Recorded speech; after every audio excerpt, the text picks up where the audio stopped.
తెలంగాణలో పెగాసస్ ఆరోపణలు పూర్తిగా బేస్లెస్. కాంగ్రెస్ ప్రభుత్వం ఫోన్ ట్యాపింగ్ కి పాల్పడుతోందని బీఆర్ఎస్ ఆరోపిస్తోంది.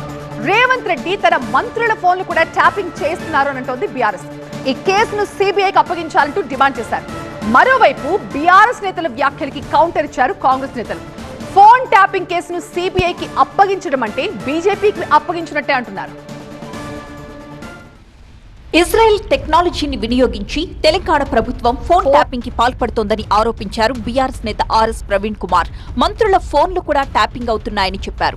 మీనాక్షి నటరాజన్, రాహుల్ ఫోన్లు కూడా ట్యాపింగ్ చేయించినట్టు అనుమానాలు ఉన్నాయని అన్నారు. ముఖ్యమంత్రి, ఒక హోంమంత్రి ప్రతీకార వాంఛతో తన ఓన్ కేబినెట్ మంత్రుల మీద, బాధ్యతాయుతంగా వ్యవహరిస్తున్న ప్రతిపక్ష నాయకుల మీద, మిగతా అధికారుల మీద వాళ్ళ ఫోన్లలోకి ఇజ్రాయెల్ నుంచి ఇంకా రకరకాల దేశాల నుంచి దిగుమతి చేసుకున్న అత్యంత అధునాతమైన పెగాసస్ లాంటి సాఫ్ట్వేర్లను కూడా ఇరికిస్తున్నారన్న ఆరోపణలు వస్తున్న ఈ పరిస్థితి లోపల ఈ సిట్ పారదర్శకంగా ఈ కేసును మరి పూర్తిగా శోధిస్తారన్న నమ్మకం మాకు లేదు.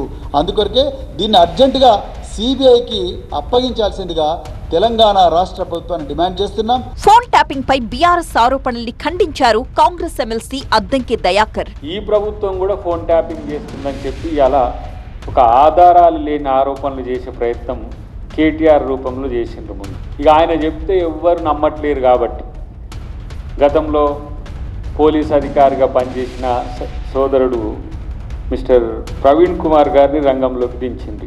రాహుల్ గాంధీ గారి ఫోన్లు కూడా మానిటరింగ్ చేస్తుండట.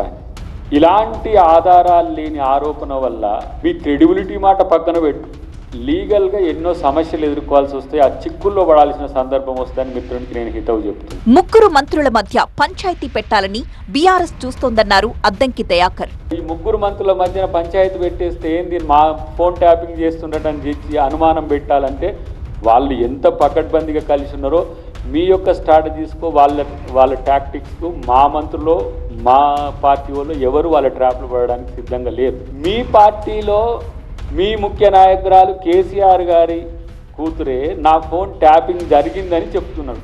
ఫస్ట్ మీరు అది చూసుకోండి ఏం జరుగుతుందో. కవిత ఫోన్ ట్యాపింగ్ చేసింది ఎవరో మీరు తెలుసుకోరి.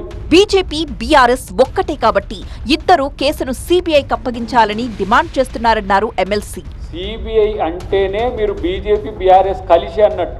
సిట్ అయితే ఏంది, సిఐడి అయితే ఏంది, ఇక్కడ ఉన్న ప్రాపర్ ఎంక్వైరీ ఎక్కడ లోకల్ స్టాండింగ్ ఉంటుందో అక్కడే ఇలా విచారణ జరగాల్సిన అవసరం ఉంది. బీఆర్ఎస్ పై ఫోన్ ట్యాపింగ్ ఆరోపణలు ఉన్నాయి కాబట్టి కాంగ్రెస్ కు కూడా ఆ బురద అంటించాలని చూస్తున్నారంటూ మండిపడ్డారు కాంగ్రెస్ నేతలు.